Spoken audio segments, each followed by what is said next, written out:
What up, y'all? Crazy here. Once again, thank you for coming to the Crazy House. It's been an interesting week, I'd have to say. Okay, now I can change that. So, there's not really a whole lot of news that I really found very interesting or anything. I see that y'all are showing up in the chat. I see it slowly trickling in.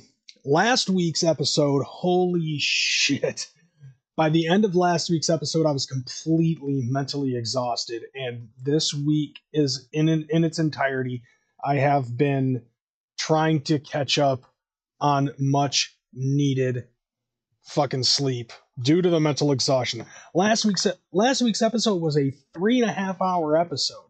And I'm trying to do something with my show, with my channel. Trying to do some certain things in order to try to get more upkeep and everything.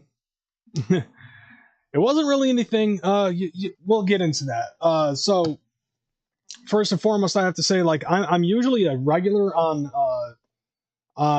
Tales from the Lotus podcast, and I missed this week's episode being up in there, just due to the fact I needed to fucking sleep. Yesterday, I was supposed to be out and about doing DoorDash and shit all fucking day long. I tapped out. I tapped out at like fucking 11:30 today. I tapped out yesterday around the same time. I'm like, fuck it. Sleep is more important than trying to get a little bit of extra scratch. So there's a couple of things that I wanted to bring up. One of the first things, here, let me prepare it. So last week, if you didn't watch last week's episode, I made the announcement that I was actually a guest on an episode of the Ring Rundown podcast. So this actually is the thumbnail that I got from the Ring Rundown. So my homies SP and Dropkick Zombie, they do a podcast where they talk about various different things. And round 17 actually was special because they wanted to do an entire episode dedicated to JCW, to the Juggalo community, the importance of Insane Clown Posse being in the wrestling business, other things that we have talked about. So you take a look at this thumbnail, you see some of the underground characters. You see one of the cartoons that they were on. Hold on, I need to mute this. One of the cartoons that either they were on or had something to do with the oddities from WWE. We talked about a lot of things. Why is he wearing an M&E hat? Probably because he's one of those in-betweener guys where he's like, I don't give a fuck about the beef. But you know what? I gotta say, it didn't matter to me. This homie has been a fan of mine, and I'm now a fan of his, and we have talked for quite some time. Interestingly enough, like, you take a look at the fucking photo of me, and I'm doing I'm doing old school Jugganati shit in my picture. Like, that has been a picture that has been rehashed time and time again. But personally, I'd have to say that that's probably one of the best fucking pictures of me, wearing the same cans. And my homie SP, interestingly enough, like, he and I know each other through his wife, who actually is also from Michigan, and she moved down to the South, and they met, and it's all been fucking love. And of course, right above me, Corporal Robinson. We ended up talking about some of the things.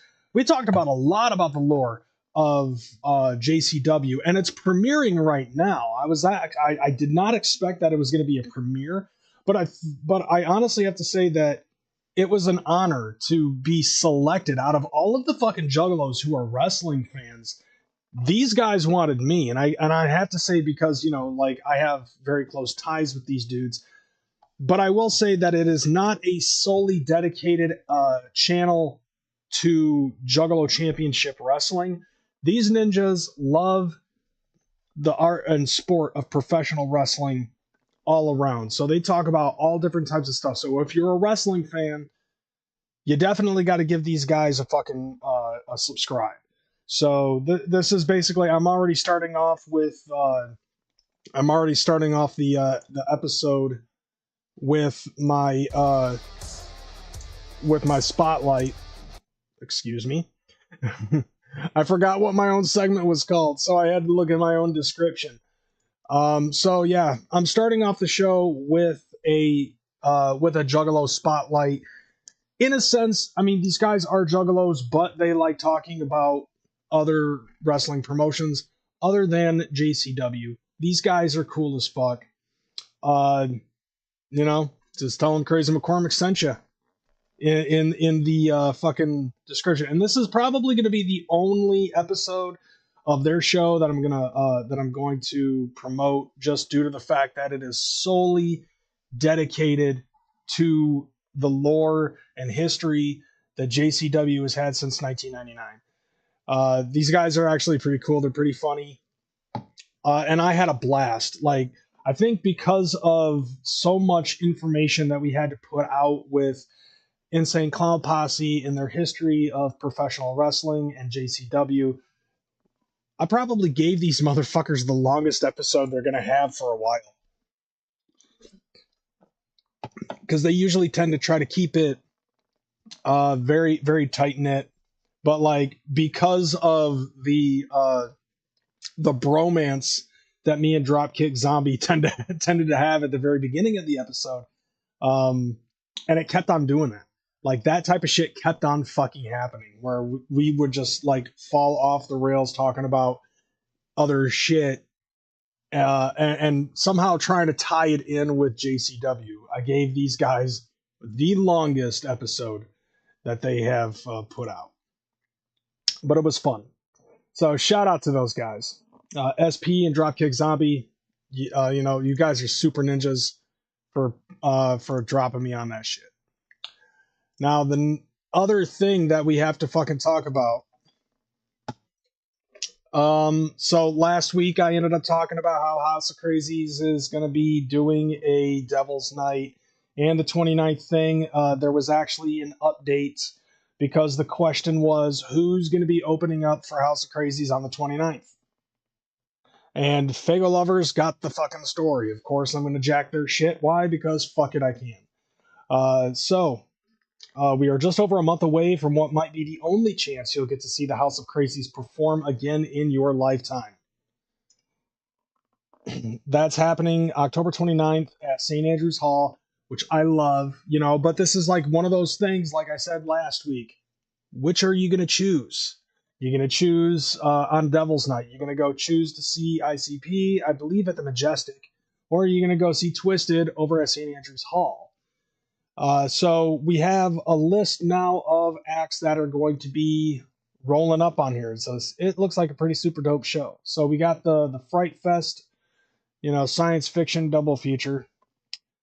So if we, you know what, let's try to zooming in on this picture here. So we have right here, King Gordy, Mastermind of Nodus, which is interesting. Interesting to me that the other half of Nodus is going to be doing a twisted event, and we've got Isham, who is like very pro ICP. This is almost in. It almost feels like it's kind of in conjunction with what's going on in fucking American politics right now. You got the red side, you got the blue side, you got Mastermind on the twisted side, you got Isham on the ICP side. It's fucking weird. Next up, we have Al Azul Elu, and then the House of Crazies. But there have been some other additions. We're just going to zoom down here. So not only that, but we also have performing on the 29th. We have, okay, there's the House of Crazies, the Michigan Misfits. These guys, I honestly, I have to give them credit where credit is due. They don't give a fuck about the beef. And slowly but surely, there's a lot of people, including myself, who are also slowly but surely no longer giving a fuck about the beef. These guys gave a fuck less about the beef a long time ago. If they can get booked, they can get booked, which, hey, earn your money, homie. Earn your motherfucking dollar. Like that's the way I look at it. At this point, it's like, okay, look, artists are getting sick and tired of having to fucking choose and pick between which side of the fence they think is the grass is greener. Fuck that shit. Get your dollar on either side if you can do it. Assuming Violent J will allow you. Because let's be honest here, like Violent J is on some petty ass shit. Oh, you worked for Magic Ninja Entertainment a long time ago in a galaxy far, far away? Fuck you. You're no longer working with Psychopathic now, fam. Right, Buckshot? Next up, they also have NBK, who I don't know what the acronym stands for. Somebody give me some insight on these dudes, because the look of the flyer here looks pretty fucking dope. Like I gotta say, I fuck with that flyer. That flyer looks pretty fucking sweet. Speaking of Buckshot, Buckshot also will be performing on the 29th at the Shelter. And then you got Al Azul Elu, Mastermind, and King Gordy, Black Vader, something or another of Harper and Van Dyke, the other half of Lars, King Gordy. So that's all that information. So yay, now the secret's out. We actually got that shit out. All right, so yeah, I mean Gordy, I've never given Gordy a fair fucking shake, and that's due to the fact that like just some of the things that I have heard him fucking say, it's just I'm good, fam. Like it just feels like too edgelordy for me. You know what I'm saying? Like I just don't fuck with it. All right, God damn it. All right. There we go. Back to the picture. All right. So, another thing too, we got another fucking tour, and this actually I'm gonna say this. I knew about this like a couple of hours before it was officially dropped by the Shovel Main. I saw that, but then eventually I did see this on Darby O'Trill's fucking Instagram. Ouija Macc with the Kicc the Wiccet tour. And it's a picture of Ouija Macc standing on a cop car on fire because, fuck 12, I guess. But hey, I saw that shit happening during those peaceful protests during COVID, fam. We got to take a look at some of these we got to take a look at some of these dates. So this is happening off the heels of Hollow Wicked. And so far, the only two names that are on here are Ouija Macc and Darby O'Trill. And for me personally, that's enough for me to fucking get to jump up on this and possibly get in trouble with work with my job to try to go watch this, because taking a look at some of these locations, we got Buffalo, New York. I sometimes wonder if Ouija is making fun of Juggalos. No, dude, like, I honestly have to say, and a lot of other Juggalos will probably fucking agree, like, Ouija Macc is basically the quintessential Juggalo. Like, he is whether you like it or not, Ouija is going to be the motherfucker that brings the Juggalo community into the next fucking phase. You know, once ICP has officially retired completely, which I don't think that they will. I think one of them's gonna fucking die on stage. That's just how it's gonna be. Both of them motherfuckers are gonna die with mics in their hands. And that's the beauty of it too, is like Ouija and Darby are part of this Juggalo community. They are us. Don Chaos says it perfectly clear. You know, like, Ouija and Darby are Juggalos. Like, they grew up on this shit. They have been down with the clown. They have done the do. And I will have to say, at some given point in time, I do feel like that he needs to maybe switch up his style. Because, like, you remember the introduction to Ouija Macc in 2017, after he got signed, and he was on that fucking cipher, and he just like spit fucking fire ass bars, and it wasn't really a whole lot of that trap shit. It was just he just went from doing a little bit of the trap shit, and then like a whole fucking set of 2 or 4 bars of him fucking just chopper style shit. And I was like, that's what I was expecting out of him. And I was also expecting something like that out of Light. And Light was, you know, just like, was very, like, Light's fucking Psychopathic Monstar album was kind of mid, because he didn't really put a whole lot of chopper shit in his shit. But taking a look at this set list, actually, before I get back into that, I'm gonna finish up my fucking thought. No, Ouija is not mocking the Juggalo shit. You know, I mean, like, the way I look at it, not everything has to be fucking carnival and clowns and shit like that. That's how it started. But horrorcore is a lot more than that. The Wiccet shit is a lot more than just that stuff. I mean, we've obviously seen that shit with Twisted, Blaze, ABK, AMB, fucking DJ Clay, now Ouija Macc, Light, Hoodoo, SCUM, you know, and it didn't have, you know, like, and I'm saying SCUM because it doesn't have to be everybody that's ever been signed to Psychopathic in the history of ever. You know, it's also motherfuckers like SCUM, even Razakel, Esham, you know, this horrorcore acid rap, Wiccet shit. It's all different types of flavor. And Ouija Macc is basically just taking what's popular now, the fucking trap music, SoundCloud sound, and mixing up the Wiccet shit, and he does it perfectly, I think. Darby does the same fucking thing. And I gotta say, man, after listening to Creek, I like Darby. I like, Ouija might be getting stale because a lot of the stuff sounds the same as like the previous album. It almost sounds exactly the same cadence, the same style. It's always either Shaggy the Airhead, Devereaux, or DJ Chunk doing the track. And it doesn't really feel like that there's a whole lot of differences in content. But it might not resonate with me, but it definitely resonates with a lot of the newer people who are getting into hip hop. You know, so I can't fucking hate on that. He's going to, whether you like it or not, Ouija Macc is the ninja that is going to be putting the Wiccet shit on the next level.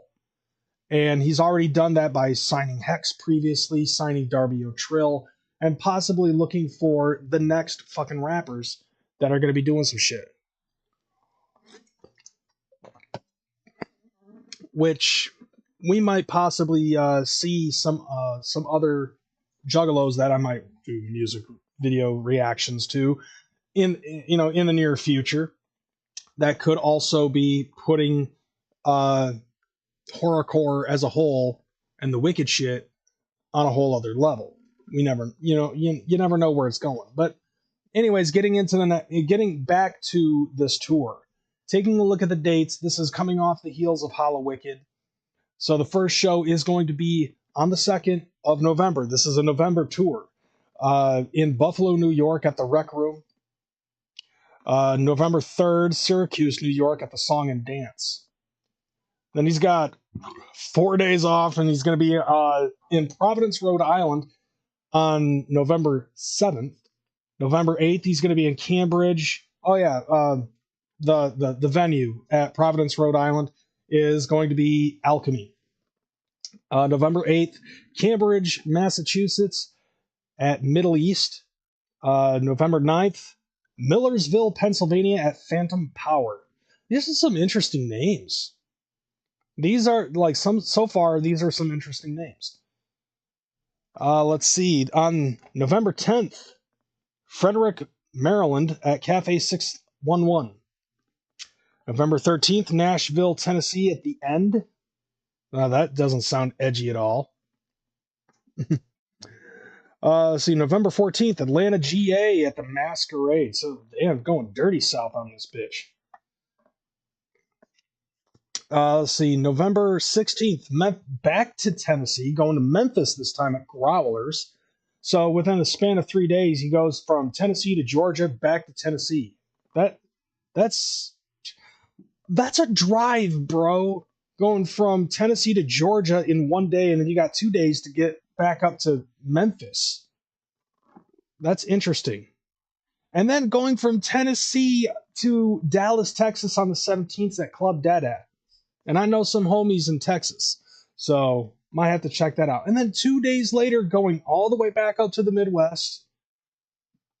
November 19th in Evansville, Indiana, Lamasco Bar.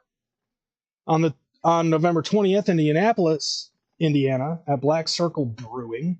So going to a fucking brewery, that's awesome.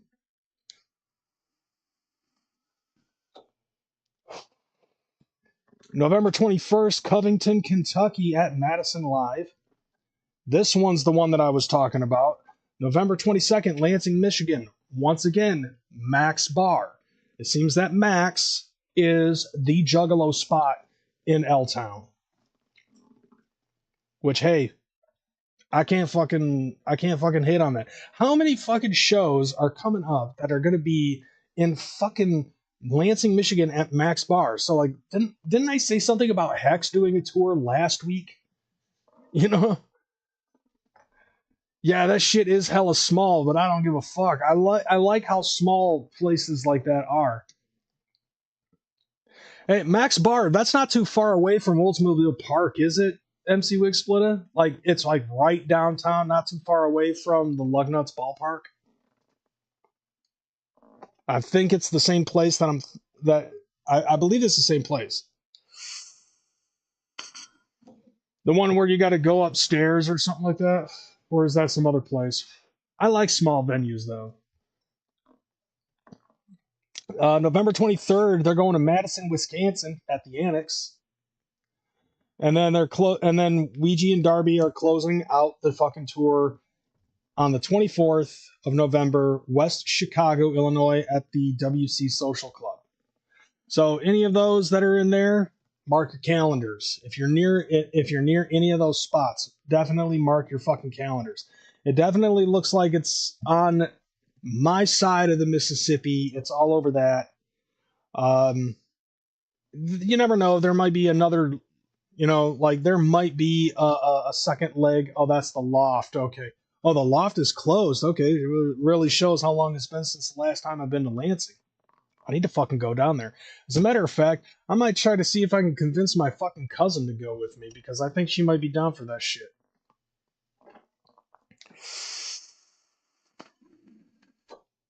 But anyways,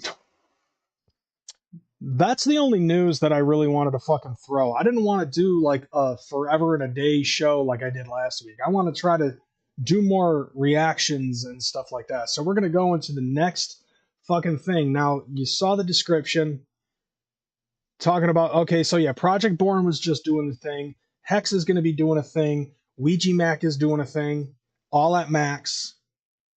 Am I going to be hitting any of the Hollow Wiccet dates? I will be in Detroit, Michigan for Hollow Wiccet. So that reminds me, Bizarre, I have an announcement that I ought to make at the very end of the fucking show. But anyways, yeah, so if you read the description, I said, Jim Cornette Buries Insane Clown Posse. The reason why I fucking put that up on there, it's not because Jim Cornette said anything new. It's basically a fucking clickbaity title, so that way I could bring you guys into the Wayback Machine. And this dates all the way back to about 2004 when this fucking happened.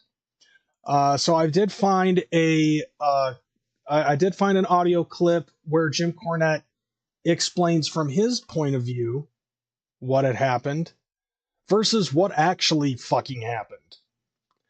So we're gonna go ahead. We're gonna listen to this audio clip, and we're gonna break it down.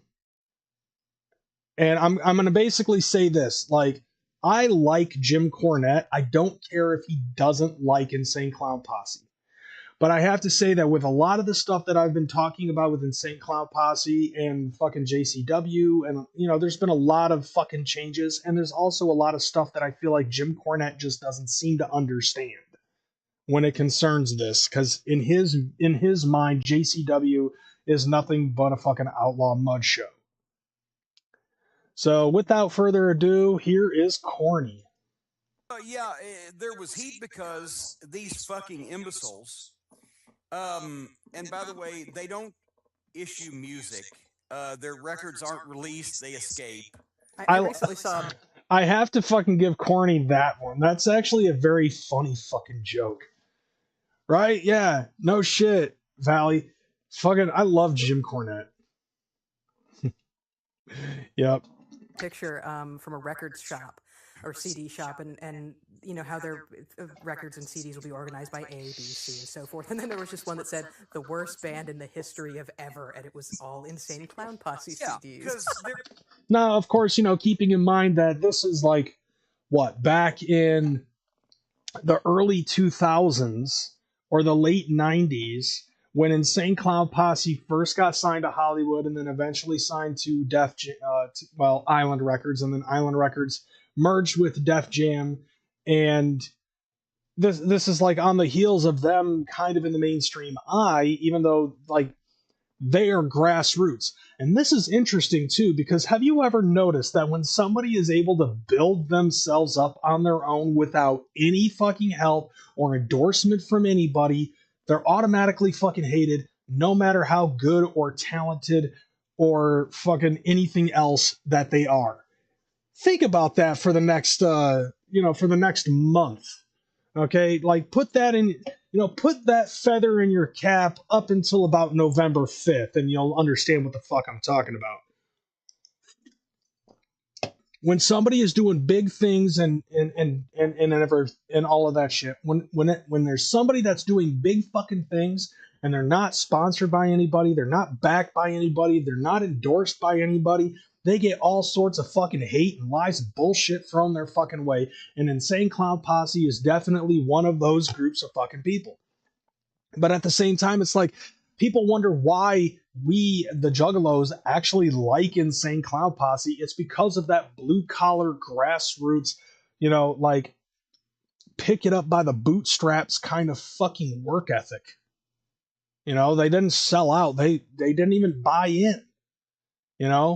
It's just like back in the day when Tech Nine used, people would ask Tech Nine, will you ever go mainstream? He was like, I'll never go mainstream. Mainstream will go Tech. And that's exactly what fucking happened, because Tech's now on top of the fucking world. Exactly. It's an underdog story. And we're the underdogs, celebrating with other underdogs. And this is something that also Jim Cornette just doesn't seem to fucking know. Because, like, he had to blow people in order to fucking get his spot where he is. If you remember, Jim Cornette fucking started off you know, like sneaking into these venues and these halls to to be a fucking photographer for the wrestling industry. That was his in. And then for the next, what, 50 fucking years, like he's been doing shit. And yeah, you know, he's a fan. He's a fan of the fucking industry. And he's also very intelligent, and knows the history of like every fucking NWA territory and the WWE and all of the major shit, except for a lot of these like outlaw mud shows, you know, that he claims to fucking despise. He's an enigma. He's also very fucking hypocritical because he's like, I hate hardcore and deathmatch wrestling, but at the same time, I can't seem to help but love New Jack. Where did he get his fucking career from? You know what I'm saying? They're a bunch of fucking jack-off pricks, and they make fun of the wrestling business. And I first was introduced to them by Bruce Pritchard, who said, look at this. And he thought it was funny, but because, you know, Bruce has a lower threshold of bullshit than I do. Where they took a Japanese wrestling tape involving Cactus Jack and Terry Funk and some other people, one of the hardcore videos from Japan, and they did their own commentary and stole it, basically. Well, I don't know if you know this, but because of the fact that there was absolutely no commentary on it, and they were actually able to fucking put the commentary on it on their own, I mean, it does kind of fall into the gray area of fair use, which at the time, fair use wasn't really that big of a fucking thing. Now, it kind of is. It's like I can take this interview and I can play it as long as I add a little bit of commentary to what the fuck it is that I'm talking about. As long as there's enough commentary, I can actually make this my own. It's transformative in nature. You know, and so like he's talking about how Bruce Pritchard, Brother Love, fucking showed him a copy of Stranglemania and ended up like he thought it was funny. And it is funny. You know, Stranglemania is fucking hilarious. But they're not making fun of the wrestling business. Like when it concerned that shit, like this is where Jim Cornette got it wrong. It's like the commentary was not meant to make fun of the wrestling business. It's them as clowns. They're fucking clowns. They're trying to be funny, and they're doing it for us as fans, the Juggalos, us, the people that usually listen to the fucking music that they provide, you know, or, you know, but they wanted to do more than just music, obviously. They have a bunch of different types of merchandise, and Stranglemania 1 and 2 happen to be one of those other fucking things. And he does actually mention at some given point in time while they were in the WWE, they did come across Mick Foley and they wrote him a check because of all the other shit, you know, because Mick Foley was in that bitch. They did the same thing when Terry Funk ended up inviting them over to the Double Cross Ranch in Amarillo, Texas for a dinner with him and his wife. And they tried to fucking give him money for it, and Terry Funk actually denied, like, he didn't deny it, but, like, he actually rejected the money. You know what I'm saying? Like, isn't that fucking weird? Because he, you know, it was brought up, according to what I see, you know, according to what Jay said, the concept of Stranglemania was brought up to Terry Funk, and the Funker like rejected the money as soon as it was made mention. They were like, yeah, we know what we did, you know, and you deserve a cut of some of the fucking money from the sales of Stranglemania. And he rejected the fucking money. Although when they fucking dipped out, they actually took they actually fucking took some of the money and they fucking put it in Terry Funk's fucking cookie jar and left. So he had no choice but to fucking take the money. That's the type of people that Insane Clown Posse are, and that's the type of people that Jim Cornette seems to have a problem with. They knew what they did was wrong, but they also did the right thing. Even though I said, you know, it does kind of fall into that, under that fucking gray area of fair use. And made fun of the business and made fun of Terry Funk and made fun of Cactus Jack. And I said, that's not fucking funny. Yes, it is. And then Vince Russo, because he's a jock sniffing fucking mark for anybody who's had any level of goddamn celebrity in any endeavor other than wrestling, thought they were something. Well, I mean, yeah. But, like, also at the same time, it was Vince McMahon's idea to have ICP fucking come into the WWE. You know, like, they ended up having tryouts, just like any other fucking professional wrestler. And then they ended up fucking sending a tape to Vince McMahon, and Vince McMahon saw the fucking tape and said, this is some good shit. And boom, lo and behold, they were coming out with the oddities. And it was a perfect fucking pairing. And tried to book them on Raw and et cetera, and et cetera. They're a fucking abortion. They're a goddamn shame to the music business, the wrestling business, and any other kind of business. I don't like the people that go to their fucking shows. Which is very fucking wrong in my view, because it's like, that's on that whole, I don't fuck with people who fuck with people I don't fuck with kind of mentality. And for the most part, I would have to say that's very fucking high school bullshit. You know, like that's dumb, if you ask me. And it's just like, okay, so you're just gonna fucking hate on the fans just because you have a misconception of what it is that Insane Clown Posse fucking does. That makes no fucking sense to me. It's like, you never even gave them so much as a fucking fair shake. The people that go to their shows are fucking garbage. You can quote me on this. They're people I don't want to be around. You know what's funny about that? Keep in mind that this fucking interview was like early 2000s, mid 2000s, something like that. And you know, a lot of us were fucking broke. And a lot of us were fucking having a hard time fucking moving up the ranks in life and shit like that. Not all of us can be as lucky and successful as Corny over here. Where it's just like, okay, we sneak into a fucking wrestling hall, blow a couple people, we can take pictures of Giant Baba for no fucking reason. And all of a sudden you're a fucking manager wearing a breasted suit and wielding a goddamn tennis racket, pretending to be richer than you actually are.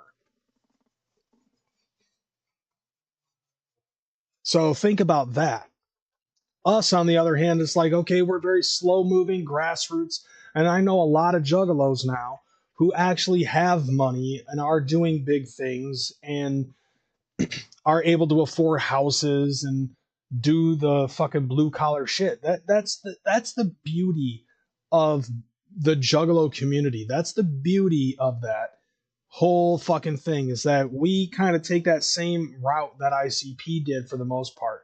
Yeah, it's very earthy, it's very slow moving, but once you start getting on that, like, it starts very slow, it's kind of plateauy, but eventually it'll just spike right the fuck up. And then after that, there's no stopping, you know? So him and his idea of calling us fucking garbage people, whatever the fuck, you know. And any level can make people, one of the hardcore videos from Japan, and they did their own commentary and stole it basically. Okay. And made fun of the business and made fun of Terry Funk and made fun of Cactus Jack, and I said, that's not fucking funny. Yes, it is. And then Vince Russo, because he's I rewound it too far. Fucking mark for anybody who's had any level of goddamn, I mean, I agree to that, celebrity in any endeavor other than wrestling, thought they were something, and tried to book them on Raw and et cetera, and et cetera. They're a fucking abortion. They're a goddamn shame to the music business, the wrestling business, and any other kind of business. I don't like the people that go to their fucking shows. You never gave us a chance. The people that go to their shows are fucking garbage. You can quote me on this. There are people I don't want to be around. If I was running a wrestling promotion and people like that wanted to buy tickets to my event, I would discourage them from doing so, and I don't want their money because nobody that's sane and rational and reasonable would want to be around these type of fucking people. Quite frustratingly, I now know some people that are involved with the insane thing. Yeah. You know what's funny to me is that not every fucking juggalo that is in the wrestling business is very much out there. Like, that's the thing. Oh, thank you, Don Chaos, for that. Dusty Rhodes came up with the underdog way in wrestling. Yeah, because he was just a common man. You know, like the whole fucking, you know, American Dream Dusty Rhodes character is built around being the common man, working hard with his hands. You know, he's just the American Dream. And that's the thing. You know? Yeah. You know, he had wined and dined with kings and queens, and he had slept in dumpsters eating frankenbeans. And he wants to shit on the Juggalo community, who basically are doing the same thing. We are the common man. Now, what I was gonna say is that I'm very sure that Jim Cornette does not realize how many Juggalos are actually in the wrestling business. You want to talk about some fucking Juggalos in the wrestling business who are a little bit discreet about their jug shit, okay? Raven being one of them. Well, actually, I would say Raven is very fucking... I would say Raven's not necessarily openly Juggalo, but he definitely does have that Juggalo thing to him. Sabu, Rob Van Dam, I mean, these are easy ones. But one that a lot of people really don't know about, Shannon Moore, the Hurricane is a Juggalo. Let's see, you know, like, there have been some other fucking people in the wrestling business I'm sure that he has fucking worked with. Yeah, Colt Cabana. Colt Cabana is a fucking Juggalo. You know? And there's a lot of other wrestlers in the wrestling business that Jim Cornette may or may not know. Like, you know, Sean Oliver seems to have a very, like, I don't think Sean Oliver is a fucking Juggalo, but he does seem to have a very good and respectful professional relationship with the clowns. And maybe this is something that Jim Cornette just doesn't seem to understand. You know, weren't you working in WWE when you had a guy dressed up as a fucking clown and he was an evil clown that did pranks on the other wrestlers because he thought it was funny, even though it was bad to do, you know, doink. You know what I'm saying? Yeah, there are even Juggalettes in the wrestling industry. I don't know too many of which that they were. I mean, I know that Ruby Riott actually worked in JCW very, very early in her career, like in 2012, she was in JCW. Sarah Logan, also Crazy Mary Dobson. You know, like she is a part. You know, she was also a part because she dated Madman Pondo at the time.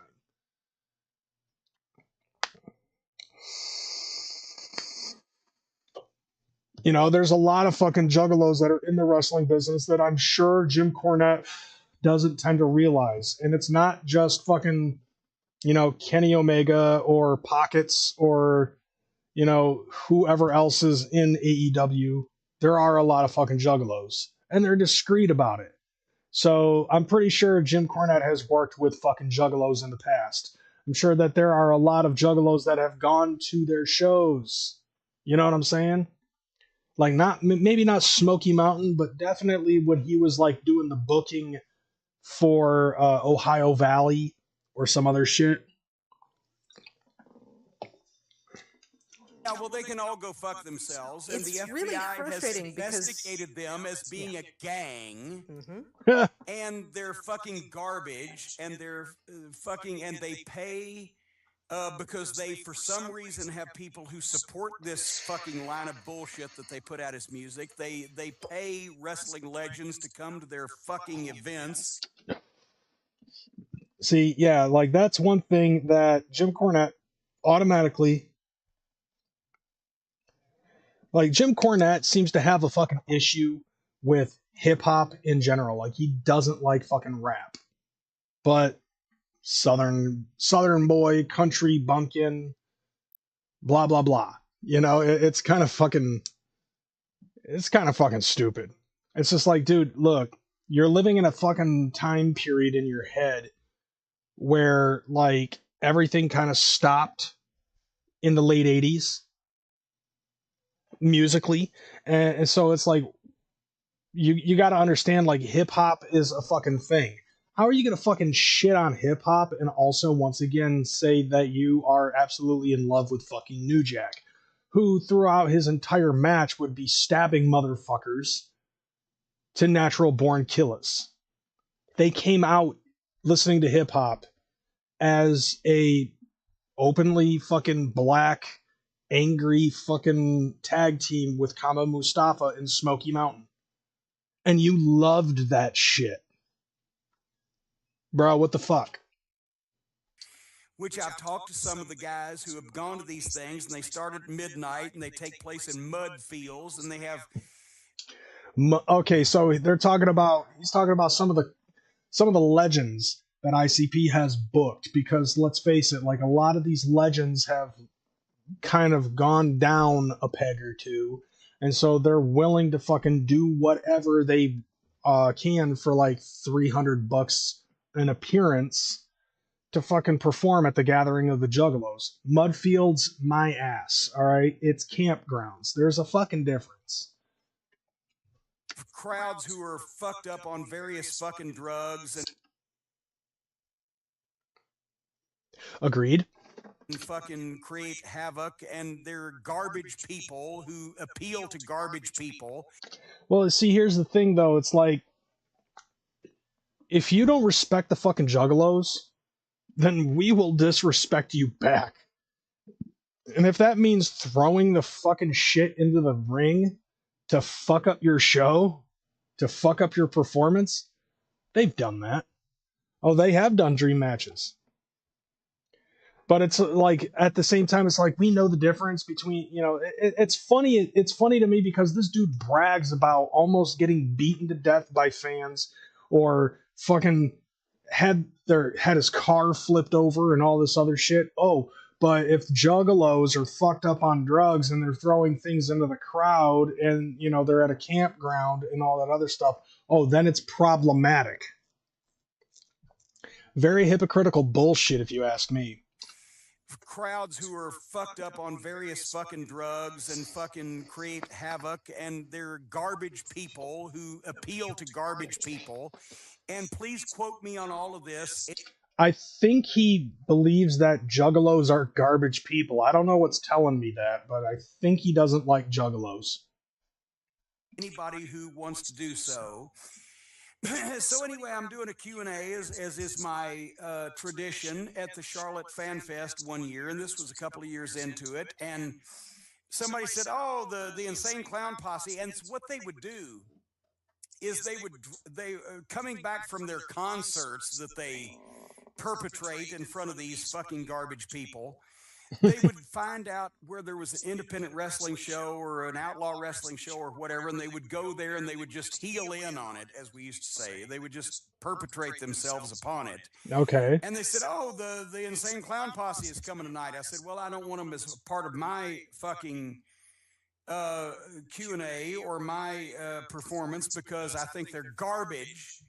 See, like, the funny thing is, like, he already assessed an opinion on Juggalos, ICP, JCW, without even fucking giving them a chance. And to me, I find that that's kind of just dumb. It's like, how the fuck are you going to just automatically assess an opinion based off of things that you heard? You know, personally, I'm the type of person that if somebody gives me an assessment on certain things, like who the fuck they, you know, like somebody it's like, I'll give you an example. Like, there are motherfuckers who have told me shit about another person, and I'm like, okay, I'll just keep that in my fucking back pocket.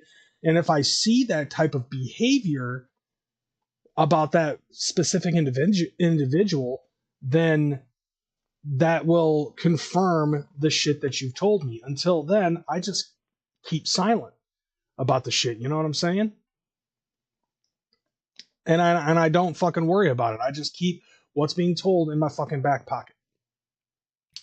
And so when I was conducting this and answering questions and etc., some people involved with them came in, and I don't know who these people are because they paint their face and they hide their identity, and people wouldn't know how to pick them out of a police lineup when they were, you know, not covered up with all this makeup and everything. But now he's differentiating, like he's talking about Insane Clown Posse. He's not talking about the people who came in during his fucking Q&A. Anyway, somebody said, well, why don't you like the Insane Clown Posse and what, blah, blah, blah. And I said, because they make a joke out of our business. They're fucking jack-offs. They fucking make fun of wrestling, and they have no place in it, and they're jock sniffers. And then I invited all the people that were there for my Q&A to say, do you want me to stay, or do you want these fucking asshole Insane Clown Posse people to stay? And everybody started singing, na, na, na, na. Okay, hold on a second. So we're at like the 4-minute, 26-second mark. Let's see if Jim Cornette is actually correct on what had actually happened during that event. First off, big fan, big fan. Two-part question. One, what do you feel about celebrities involved in professional wrestling? So that's the Rude Boy, and this happened in this happened. I believe it was Rude Boy and Too Tough Tony. And they confronted Jim Cornette about the things that he had said about the Insane Clown Posse at a Q&A in 2004. Yeah, it's funny he says the face paint thing, but he loves Sting, right? Like, imagine if Sting got arrested, like, no kayfabe, in the middle of a fucking show, and he had to be in a fucking lineup. I wouldn't be able to tell if that was Steve Borden or not. But anyways, yeah, so, like, the way that he explained it in the radio podcast that he was on, he was very calm, cool, and collective about this question that he's about to answer. And two, why do you hate the Insane Clown Posse so bad? Why is that? Let me ask you a question. Would you happen to be part of the Insane Clown Posse? No, not at all. Would any of the people standing around you be part of the Insane Clown Posse? No, just a fan. Well, let me tell you something. Just a fan. Well, let me tell you something. Yeah, let me tell you something. Here's the goddamn deal.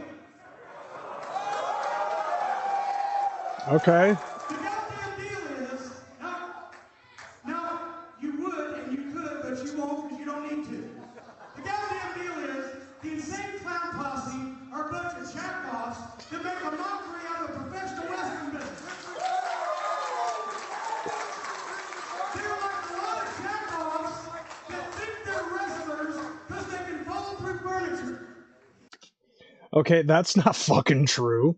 Like, yeah, like, Insane Clown Posse got their start in professional wrestling as backyarders, yes, but they were backyarding before backyarding was all about backyard wrestling hardcore, fucking throwing people into, you know, into fucking barbed wire and beating each other with fucking weed whackers. You know what I'm saying? The fact is, I'm not going to knock rap music. Actually, wait a minute, yes I am. Because there's no such thing as rap music. It's either rap or it's music. Rap is noise that nobody particularly wants to hear, which is why you guys have to pick up those outlaw bookings for $25. Now, is it me or does Too Tough Tony and Rude Boy, are they wearing face paint? It doesn't look like they're wearing face paint. He said that the Insane Clown Posse guys, that he was talking to, were wearing face paint. I don't see any face paint on either one of these gentlemen in the background. Do you? Or was like he just so fucking pissed off that all he saw was red? And he's just going off on a tangent.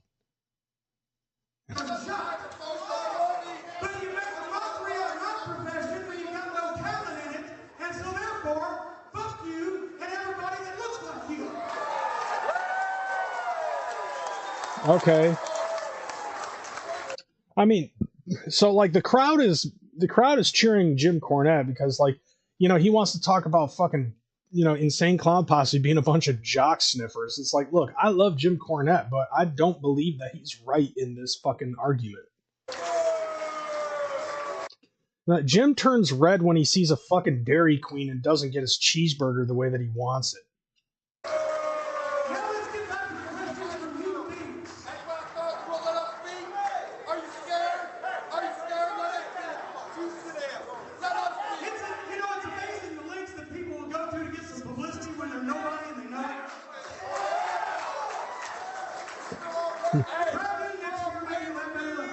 We sell millions of records. We're a pay-per-view. Hey, your records don't go gold or platinum. They go cardboard. They're on the verge of becoming sheetrock. That's a different one. You know, like he said, your albums don't go gold or platinum, they go cardboard and sheetrock. Which is interesting because I didn't know that that could happen when you sell 1 million albums.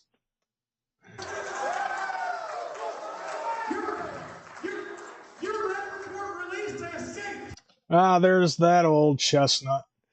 So that's the second time tonight that we've heard him say that. Like that seems to be a common theme for, you know, people in the music industry that he doesn't seem to like. Your records don't get released, they escape. Haha. And if you're trying to sell records, what are you doing at a wrestling convention? Because you know what? These people are wrestling fans, and they don't give a shit for your bullshit, so fuck off. Jim Cornette is very calm, cool, and collected in this. You know, like I've seen smoother, fucking peaceful protests. Hey,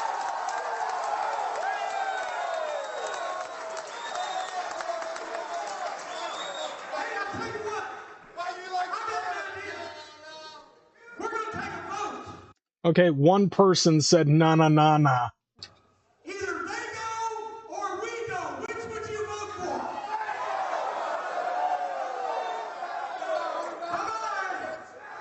Bye-bye. Hey, Brad, take out the trash and we'll continue. I'll take my $100. We're fans. Give us a microphone. You scared to hear something you don't want to hear, Billy? No, I tell you what, I'm scared to hear what you might say. Yeah. Yeah, that's a VIP pass. That means you bought a ticket to see me, so I was right with the world.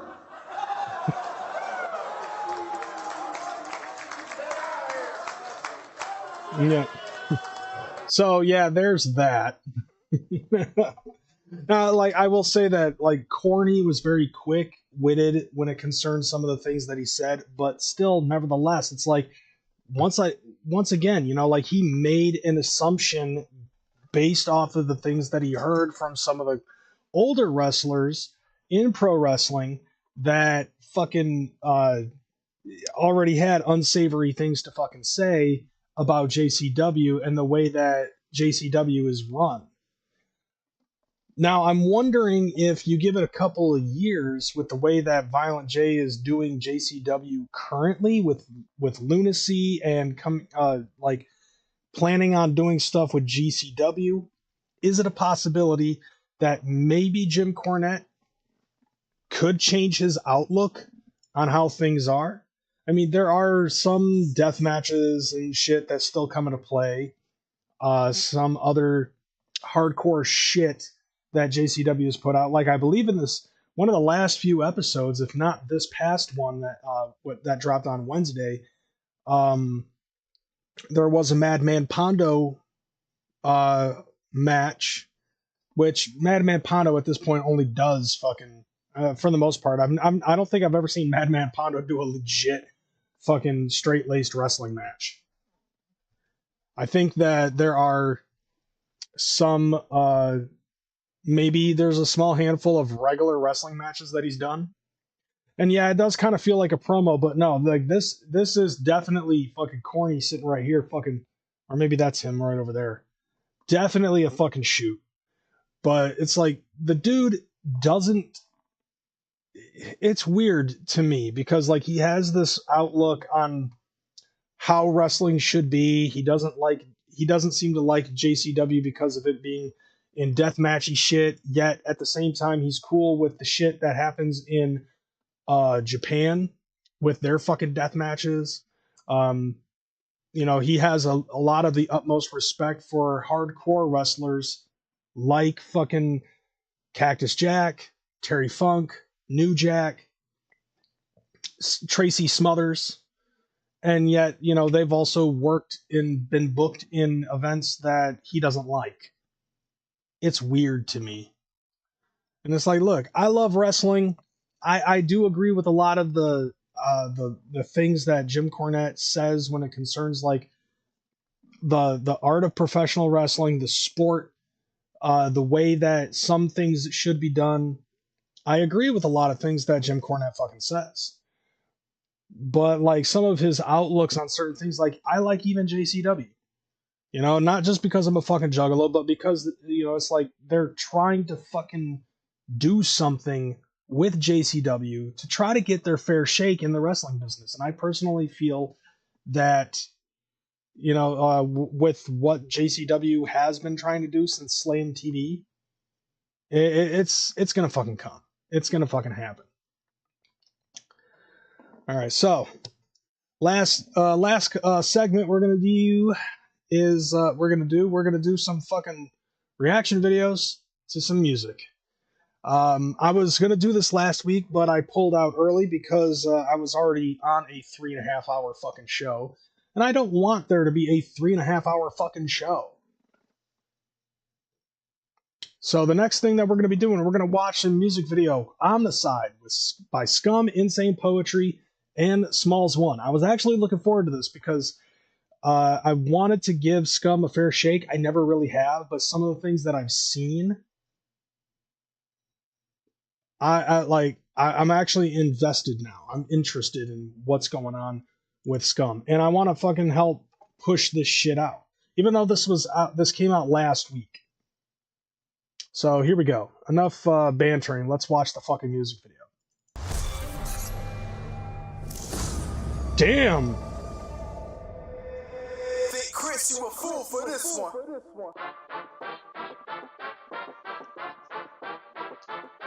Okay, yeah, I recognize this shit because they were shooting some of this stuff over at The Gathering this year. I recognize this.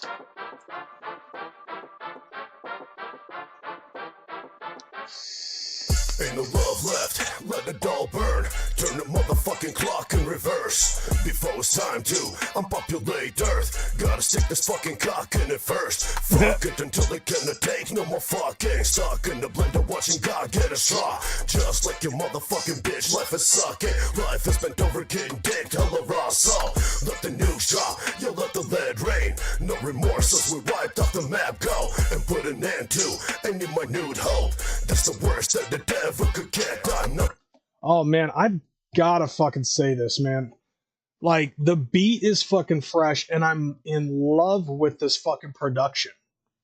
Like, the way that this is being produced, and on top of that, like, it's high def, it's filled up. Like, I love the speed up, the slow down shit, and it doesn't look like shit when the speed of the shot changes up. Although it does kind of have that natural born killers kind of like shifting the camera kind of thing going on. And that's for actually, you know, like, and I'm having a very hard time with listening to the fucking beat because, like, I'm more focused right now on the production value of this because you don't really see a whole lot of production value. You don't really see a whole lot of production value in music videos like this. Like, to me, like, even with this being like gathering shots and shit, it's still like the camera work, the art of the artist behind the camera is actually what's killing this shit right now. And seeing like the gathering footage and stuff, I'm digging it. Just the idea of an Omnicide. There's no room for every single one of us inside of this bubble. I don't mind, I wouldn't sympathize with the struggle of deciding who should live or die. Try Omnicide, that's when every human gets it. Omnicide, fucking you got the devil, that's it. Slide Omnicide, so when they die and then they rot, including everyone you love, in case that you forgot. Omnicide, that's when every human gets it. Omnicide, fucking you got the devil, that's it. Slide Omnicide, so when they die and then they rot, including everyone you love, in case that you forgot. We like Eric and Dylan out in Columbine. Yes, and before we planning out an Damn! Oh my god. Let's see, it does sound good. It does look good. Something about SCUM's voice, though. I can't really see myself sitting there listening to an entire album. Like, dude, the way that fucking insane poetry fucking kicked in, I gotta fucking listen to that again. Right here, just that one fucking bar. That's it, slide on the side. So when they die and then they rot, including everyone you love, in case that you forgot. We like Eric and Dylan out in Columbine. Oh, just that fucking opening, bro. Oh, just like Eric and Dylan at Columbine. Holy damn, dude. Like, oh man. And if you lived that, if you lived that shit, if you lived during that fucking school shooting, holy shit. That one bar, like that one fucking bar that Insane Poetry fucking put out with, like, just opening that track, like all of that just fucking goes right into my fucking head. I remember that whole fucking event. I remember days, weeks, months of all of the shit that happened from the time that the school shooting happened in Littleton, Colorado, all the way to like what happened in music, what happened in movies, what happened in video games and all other forms of entertainment, like how it affected everything. And that all just comes shooting into my fucking head just from that one line alone. Holy shit. Yes, a day before we planning out an Omnicide. That means everybody in here gotta die. But before that, you will get sodomized by the devil in the dark. He's the god of flies, and it's all violent art. We will lobotomize. We will cut your fingers off. We will authorize to put a flame torch to it, leave them cauterized. You can see the darkest skies closing in, showing them there's no hope. Black robes, devil horns. You can see there's no pope. Look, we have been sent to. Yo, I keep on seeing. To put a flame torch to it. Hold on a second. Okay, that's not who I thought it was. But, like, the guy behind Smallz one is clearly fucked up on drugs. Like, you can clearly take a look at the guy behind Smallz just staring at Insane Poetry. He's clearly on some fucked up shit. But yeah, dude, this is fucking funny. Like, just seeing that guy, it's kind of fucking hilarious. All right. But yeah, like, this I thought was cool because, like, I walked past this as it was being shot and everything during the evening, and it was like so fucking dope how it was set up. Like, they literally just had a boombox sitting on a fucking rock playing Omnicide as everybody was underneath the Gorehop tent, and they were just shooting the camera. Like, and I thought that was pretty fucking dope. It was very grassrootsy feeling kind of shot. I didn't expect this kind of quality value to come out of the fucking camera, but Jesus Christ. And yeah, dude, fucking Smallz one definitely looks like a baddie. Although I ain't touching that shit because I don't want to get stabbed by scum. You can see the darkest skies closing in, showing them there's no hope. Black robes, devil horns, you can see there's no pope. Look, we have been sent to bring the grimmest news to every human on earth. I let the sinners choose. Wherever they fate, they got a date with death. Plus, the terror we make, we leave them found by the lake. In a small town out of state where we plan to burn the nations with global extermination. On the side, that's when Jesus Christ. Like, I personally, like, I like Insane Poetry shit. What just happened? Something just happened. Okay, I think somebody just subbed to the channel. Thank you. Thank you for joining in. But yeah, dude, like, I honestly have to say, so far, I like Insane Poetry's vocals a little bit more than SCUM's. SCUM, like, don't get me wrong, I'm pretty sure that he's, you know, like, that's just his voice, though. You know, that's just how his voice sounds when he's talking regular. That's his rap voice. That's about as far as it goes. You know what I'm saying? Insane Poetry is our West Coast Esham. No shit. I mean, I've heard I've heard Insane Poetry, you know, through the woodwork and shit, but I never, like, this is literally my first real take at listening to SCUM and Insane Poetry, and it's also going to be my first shot at listening to Smallz 1. So I'm curious to see where it's going to go from here after we get to the hook. All right, so let's go ahead and get into it. On the side, fucking you got the devil that's it. Slide on the side, when they die and then they rot, including everyone you love, in case that you forgot. On the side, that's when every human. Hey, Zitro! Zitro made a fucking pass in that shit. Hold on a second, let me rewind it a little bit. So, like, cutting, and then you see Smallz dancing. Okay, there's a couple of Juggalettes I have seen in the past. Elixir on the left. We got Zitro and Deals on Wheels chilling over there too. Dude, like, this is fucking fresh seeing this shit. Like, this was all shot at the fucking gathering of the Juggalos. Side, that's when every human gets it. On the side, fucking you got the devil that's it. Slide on the side, when they die and then they rot, including everyone you love, in case that you forgot. Now this ain't any meeny money mo, it's all they all. Execute them on the wall, on the side until they fall. The way the time is ticking, man, I'm feeling kinda anxious. I don't wanna wait the fucking more, it's time for bracelets. I was not expecting that to fucking come out. Like, that was not the voice I was expecting. But she's got some grit to her. I fucking dig that. Fuck the Cartier, I'm wearing cartilage for bracelets. Go ahead and try to kill me, suicidal, same script, same shit, you dumb bitch. Go ahead and lunch trick, then right on this open plate to get your fucking lungs split. Rip right through a crowded spot and slaughter everyone. Dip right in this bag of blazing salt with level 1. Work my way up to serrated, no on some bones. Decapitating heads off necks, and yes, I'm all alone. The whole team split up, guts will get ripped up. Make the ceiling drip red when all your blood is spit up. It's a fucking mass cleanse, ain't nobody worthy. This is instant death, you don't need to bring a gurney. On the side, oh that's damn, when every human gets it. On the side, fucking you got the devil that's it. Slide on the side, so when they die and then they rot, including everyone you love, in case that you forgot. On the side, that's when every human gets it. On the side, fucking you got this the is devil the that's shit. it. Slide on the side, so when they die and then they rot, including everyone you love, in case that you forgot. Oh damn, like, that's some fucking shit. What up?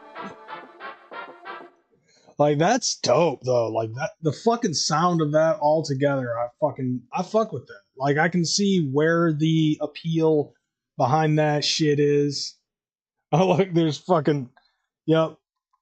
Like, I see Elixir, I don't see Onstead anywhere in this shit. I see SCUM, I see Smallz, I see Zitro.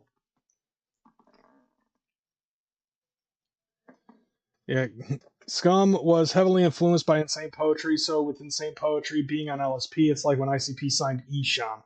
Yeah, no shit. Like, I agree to that one. Yeah, I knew what you meant. Spanish trash, keeping it dirty down here in the south side of Florida. Word up.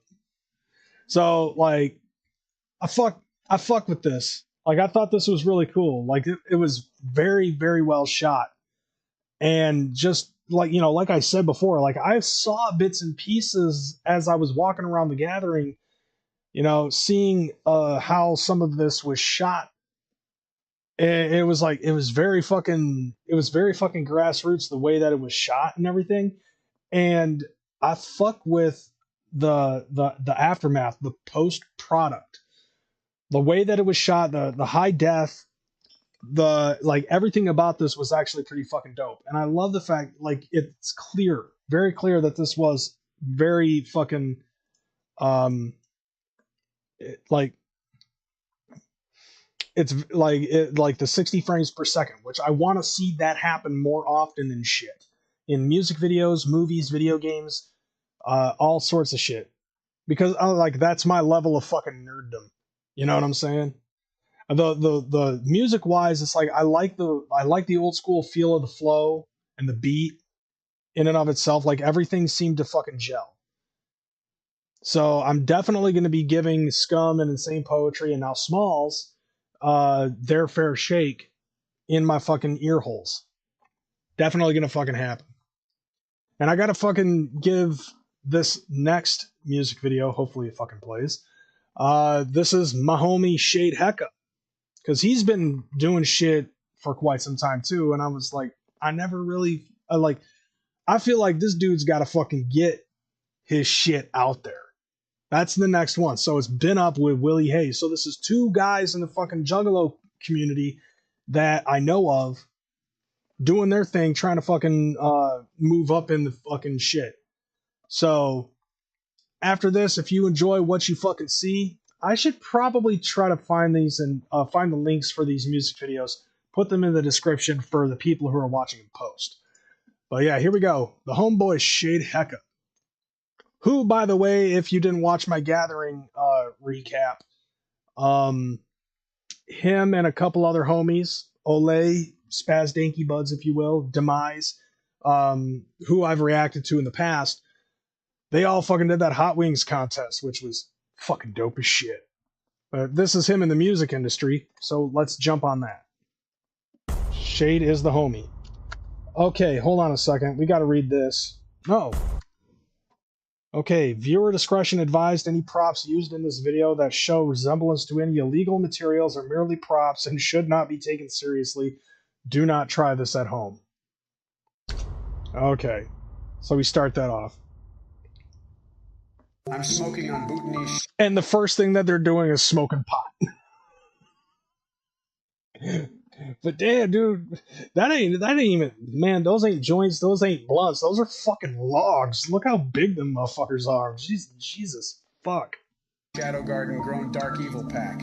They watered this with the blood of 36 dragons. Look at this so shit. Purple it should be asking me where's Ronald. Nigga, this shit will turn your pacemaker off. Nuclear levels of sour.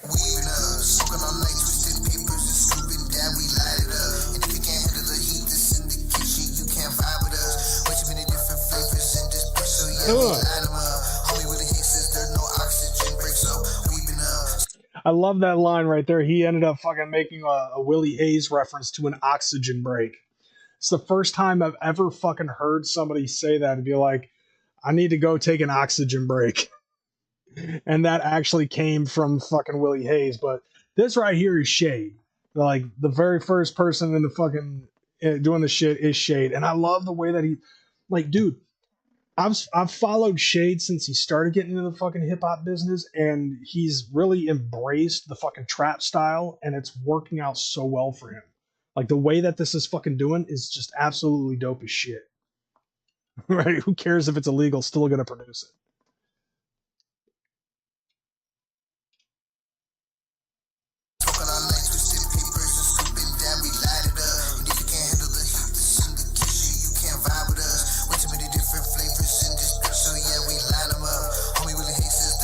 Damn. Yeah.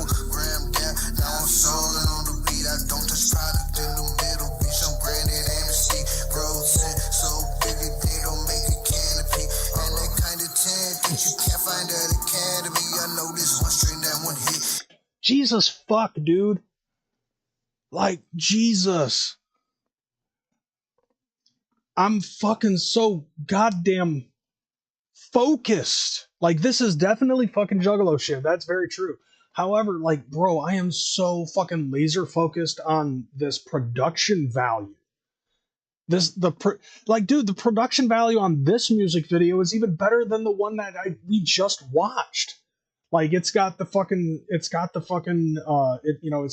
1080p. It's shot with 60 frames per second, so it's very high def. Like, they shot this probably in 4K.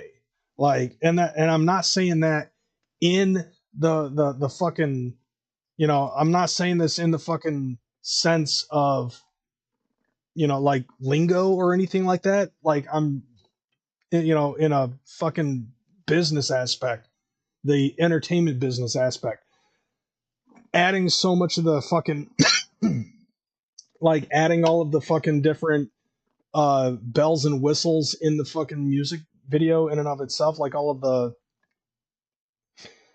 CGI effect and all that other shit.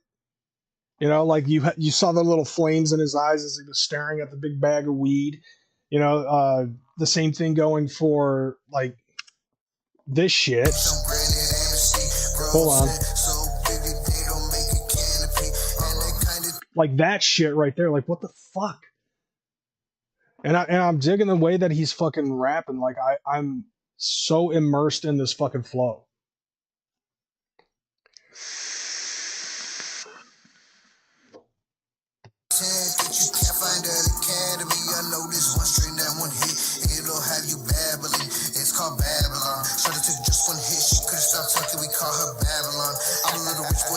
And this beat though.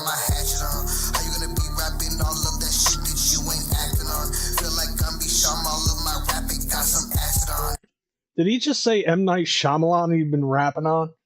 Like, did he just compare his rap style to M. Night Shyamalan? Dude, that's fucking, like, the wordsmithing. The wordsmithing on this motherfucker. Like, like I said, man, I remember when he first jumped into the fucking game, and it was very fucking cookie cutter. It was like his shit was cookie cutter, but he still had something to say, and he has grown in the last 5, 6, 7 fucking years. Like, bro, like I have to say I missed out on so fucking much. Like, I remember when I first heard him doing the shit, and I was so proud of him then.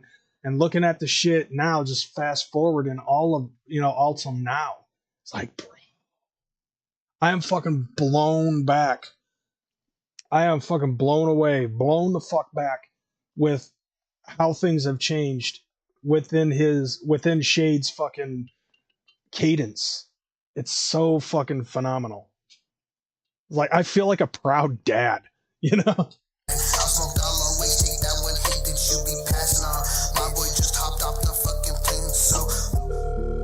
Oh shit. Hey, what's up, bro? What up, dude? You just got out the plane or what? 2 hands up. Touchdown. Alright, bet. Yeah, I'll be over there in a little bit. Gotta pick up some blunts first, you already know. Weaving up, smoking all night, twisted papers and scooping down, we light it up. That was cool.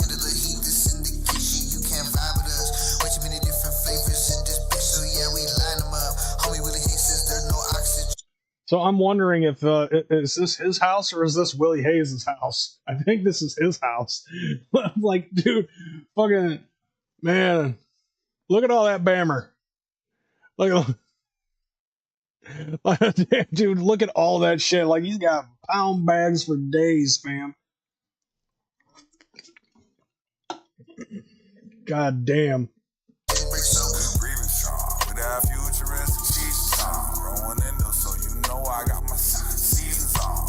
Chapter 502. We be on. Only smoke what we sold you. Don't smoke what we be on. Penthouse vibes, I'm high when I'm high. Skyscraper with my head in the sky. Going off that side like la da da da da.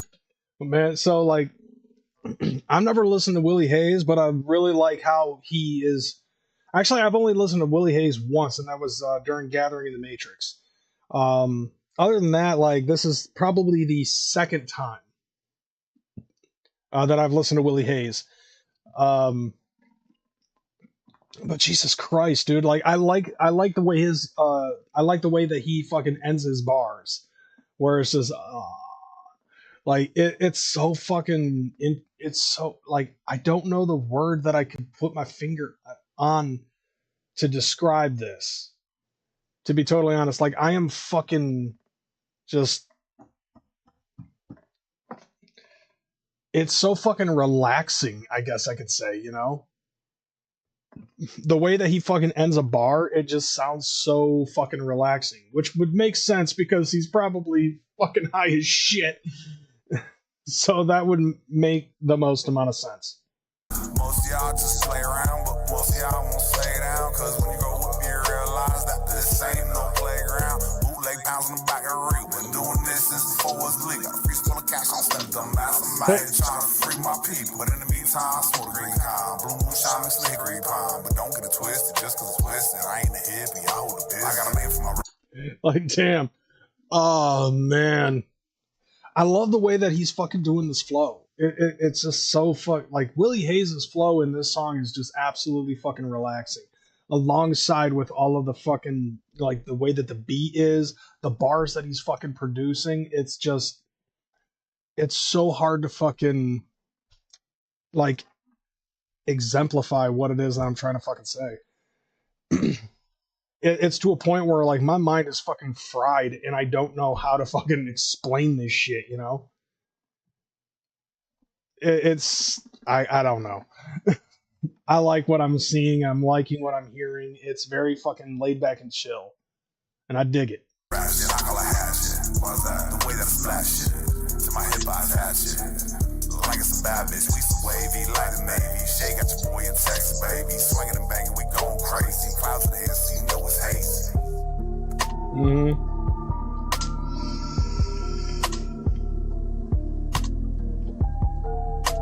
Jesus Christ. Right? I agree, man. Like, I could definitely fucking, I could smoke to this if I smoked. I could vibe to the, I would vibe to this in the car. Like, I was just actually thinking about that. That's one of those type of, that's one of those, that's one of those type of fucking joints that you could fucking chill and just all four windows down. That's definitely my rating. All four windows down. This motherfucker at 11. I have to say, man, like, I'm mad fucking props to the way that this was shot, the way that it was produced. Like I said, man, the video in and of itself is produced even better than SCUM's. Just the way that everything was fucking done in this goddamn video. Like, I fucking dig it. And it's cool because, like, at least to me, I feel like it's cool just due to the fact that I know these motherfuckers. Like, I've known Shade for a long fucking time. I met Willie Haze quite a few years ago. And I knew that both of them, I knew that Willie Haze was doing stuff in the music industry, but I just, I'm not that type of person that will take a look at somebody and just try to fucking hop on their shit just because they're fucking in the music industry. I want to get to know a motherfucker at the same time, which unfortunately for me also really pulls me away from their craft. So I guess this is a way for me to fucking give back and educate myself on what it is that other juggalos in the community are fucking doing. So with that being said, I'll say this. I'm gonna move it over here. If you know some motherfuckers that are doing shit, making music videos, I want to fucking check them out. I want to spread that love. I want to spread that awareness to other juggalos in the community other than ICP and Ouija that are fucking doing shit in the juggalo community. And that's actually the last thing that I wanted to fucking get at. But before I go, I want to say this. Two things, actually. One, thank you guys for your support, whether it be watching the shit, becoming a member, buying merch. Either which way, thank you guys for the help and the support and the love. I really appreciate what you guys do for me. Oh, yeah, and Fago Gang or don't bang. I definitely got to fucking say that shit. Because, fucking reasons. Fago Gang or don't bang. So, I really appreciate you guys giving me the love and the support. Yes, I'm closing this out, but I want to say this before I go. It's all about positivity in this bitch. And I've been saying that since I got back from the gathering. The gathering of the Juggalos has been the stepping stone and the pinnacle of what I've done now to make my return, to do this show, and being inspired to do more things and to spread more awareness to other Juggalos that watch my shit, and try to spread that love. And since then, I've had a lot of fucking abundance come my way. There's been a lot of positive things that have come my way. And I want to do that in the hopes that it happens for you guys as well. Unfortunately, it doesn't happen with everybody here in the YouTube Juggalo community. There are still a lot of people that are in the YouTube Juggalo community that are not on that high vibrational energy tip. And I have to say this, because of some events that have happened over the last couple of weeks, since I've made my return, my name has been coming out of the mouths of some fucking people that it really surprises me that it still does. After an 8-month hiatus on this fucking platform, my name had been coming out of their mouths. Am I going to do something about it? In my own way. And basically, that's just to take a look at some of these people, understand that they're never going to fucking change, they're never going to improve, they're always going to stay on that low vibrational level. And so, with that being said, the only thing I can really do is just write them off. May they do well in any of their future endeavors. If you're a wrestling fan, you understand what it means when I say I wish you well on all your future endeavors.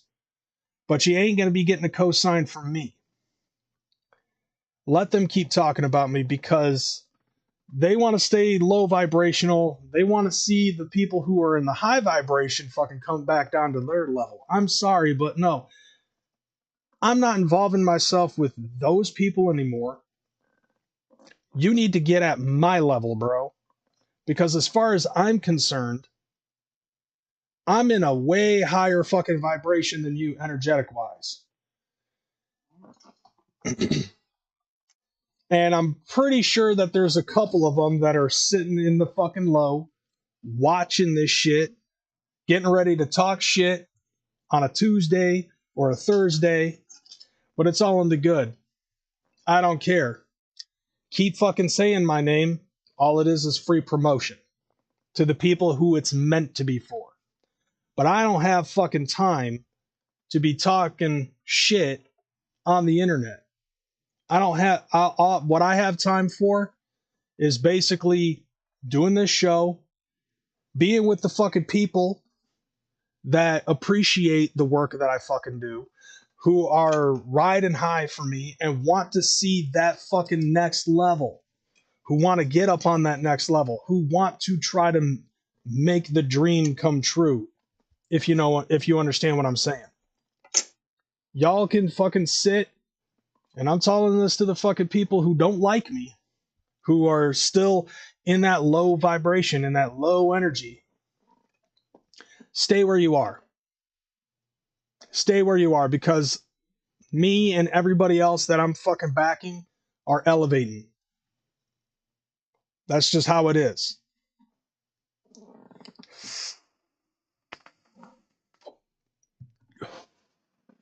No, I'm saying this because, like, I paneled up a week ago, earlier this week, and after I got done, I had this really sickening feeling in my stomach, and I knew what it was. It was me. I could feel myself going down in their fucking energy. I remember when you were Valis, man.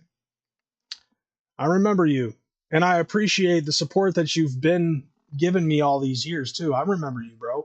That fucking logo is definitely very memorable. And so, with that being said, that's out of the way. I'm going to say this as well. Back to the first point. There are going to be some, like, I'm trying to work on changes with the platform, with the live stream. I want to try to add other things. And I'm also in the plans of working towards doing something for the members only. I have some ideas about what I'm going to do. I'm just giving you guys the heads up right now. So be on the lookout. Right now, the only thing that you can do as a members only is give me 99 cents and I give you literally nothing. It's basically the same thing as giving me a fucking super chat every month. But eventually that's going to change, and I want to try to give something to the people who have been supporting me with the members only, even though I really haven't been doing shit with it. I want to do something with it. So, you know, on top of everything else, and I do want to eventually start doing standalone videos again, because that usually helps out with the algorithm. And I appreciate everybody who's been sticking around. I really do. I'm very grateful for everybody that has stuck with me throughout the years with my on and off and hiatuses and shit like that. And you guys never forget me. And I'm so grateful that you stick around and show me that love.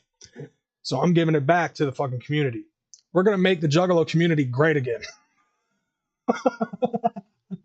On the real, I want to try to fucking do what I can to raise the vibration of this Juggalo community and leave everybody who wants to stay stuck in that low vibration hanging in the dust. Because we don't need you. So with that being said, I'm Crazy McKormik. This is the Crazy House. Check out the links in the description and some of the other people that I've been shouting out. The Ring Rundown podcast. Shoot them a fucking subscription. If you're not already, fucking subscribe to Don Chaos. His link is in there. Bartle Boss with the Bartle Boss Show, featuring Beef and Keith. Tales from the Lotus podcast. Anybody else that I'm fucking putting it out, I'm putting my fucking stamp of approval on these ninjas. And I want to continue to do that so everybody can get a piece of the fucking pie. Not just me and not just some of the other creators out there who are already making monetization. Everybody I feel that I put in the descriptions deserves that piece. So with that being said, I'm out this bitch. You guys have a good one. I'll see you guys next week, including him. Deuces. See you guys next week.